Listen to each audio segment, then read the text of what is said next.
നിങ്ങളുടെ ഓർഡേഴ്സിനെ വളരെ ഈസി ആയിട്ട് ഇന്ത്യ പോസ്റ്റിൽ ഷിപ്പ് ചെയ്യാൻ കഴിയുന്ന ഒരു സൊല്യൂഷനാണ് പോസ്റ്റ്ബ്രിഡ്ജ്. ഏത് തരത്തിലുള്ള ഓർഡർ ആണെങ്കിലും, നിങ്ങളുടെ ഓൺ വെബ്സൈറ്റ് ആണെങ്കിലും അല്ലെങ്കിൽ ഷോപ്പിഫൈ ആണെങ്കിലും വാട്സപ്പിലൂടെയൊക്കെ വരുന്ന ഓർഡർ ഈസി ആയിട്ട് ബാർകോഡ് അസൈൻ ചെയ്യും, ലേബിൾസ് ജനറേറ്റ് ചെയ്യും.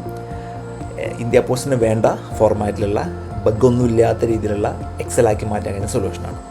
എങ്ങനെയാണ് വർക്ക് ചെയ്യണമെന്ന് ഞാൻ കാണിച്ചു തരാം. നമ്മുടെ ഡാഷ്ബോർഡാണ്. അതിൽ ഞാൻ ഓർഡേഴ്സ് ഞാൻ പുഷ് ചെയ്തെടുക്കാനായിട്ട് പോവാണ്.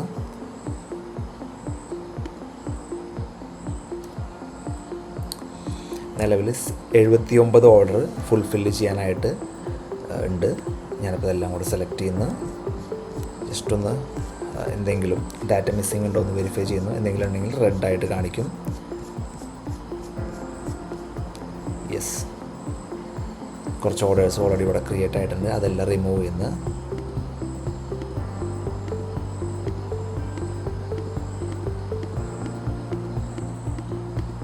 ഓക്കെ, ഡ്യൂപ്ലിക്കേറ്റ് ഓർഡേഴ്സ് എല്ലാം നമ്മൾ റിമൂവ് ചെയ്തു.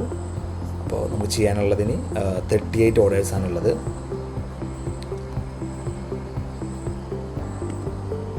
ഞാൻ ബാർകോഡ് ഞാൻ സെലക്ട് ചെയ്യുന്നു. അസൈൻ ബാർകോഡ് കൊടുക്കുന്നു. ഈ 38 ഓർഡറിനും ബാർകോഡ് അസൈൻ ആവും. മാനിഫെസ്റ്റ് കൊടുക്കുന്നു. മാനിഫെസ്റ്റ് ആയിട്ടുണ്ട്. ഓരോ ഓർഡറിനും ഓരോ ബാർകോഡ് നമ്പർ അസൈനായി. ഞാൻ ലേബിൾ ഡൗൺലോഡ് ചെയ്യുന്നു.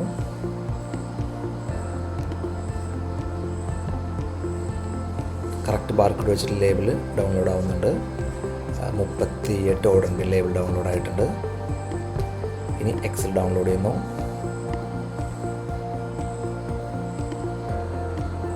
ഇന്ത്യ പോസ്റ്റിൽ വേണ്ട എക്സൽ ഡൗൺലോഡ് ആയിട്ടുണ്ട്. ഇതിൽ കറക്റ്റായിട്ട് ബാർകോഡ് അസൈൻ ആയിട്ടുണ്ട്. ഫുൾ ഡീറ്റെയിൽസ് ഉണ്ട്. ഇന്ത്യ പോസ്റ്റിൽ വേണ്ട കംപ്ലീറ്റ് കാര്യങ്ങൾ മെയിൻറ്റെയിൻ ചെയ്തുള്ള ഒരു എക്സലാണ് വരുന്നത്. അതിന് പുറമെ ഈ ഓർഡേഴ്സൊക്കെ അൺഫുൾഫിൽഡ് ആണ്. ജസ്റ്റ് ഒരു ക്ലിക്ക് ചെയ്തിട്ടുണ്ടെങ്കിൽ ഇത് ഷോപ്പിഫൈയിൽ പോയിട്ട് ഫുൾഫിൽഡ് ആവുകയും ഇതിൻ്റെ ട്രാക്കിംഗ് നമ്പർ അപ്ഡേറ്റ് ആവുകയും ചെയ്യും. സിങ്ക് ചെയ്യാൻ കുറച്ച് ടൈം എടുക്കുന്നുണ്ട്. Yes, done. 38 ഓർഡറും ഫുൾഫിൽഡ് ആയിട്ടുണ്ട്. Thank you.